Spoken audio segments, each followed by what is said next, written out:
وكده اللهم بارك. ادي بيتزا الجمبري يا جماعه، معانا البيتزا بتاعت الجبنه اهي يا جماعه. اللهم بارك اللهم بارك اللهم بارك.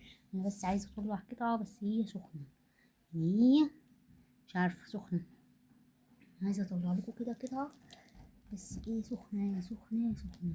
طبعا دي عشان احنا ايه هنعمل كده، هنطلع بصي اللهم بارك اهي ملزقش حلوه قوي قوي قوي اهي يا جماعه، بس ايه عشان سخنه.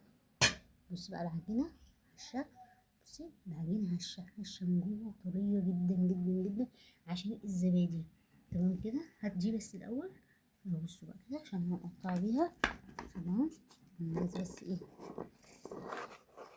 بصي عامله ازاي، بصي هي اهي ولا لازقه ولا اي حاجه، بس انا عشان سخنه جدا جدا جدا عايزه بس اوريكي كده عامله ازاي ما شاء الله.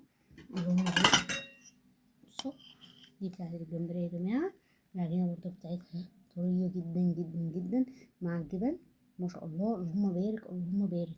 طبعا اهي يا جماعه مش لازقه العجينه اهي ذات نفسها اهي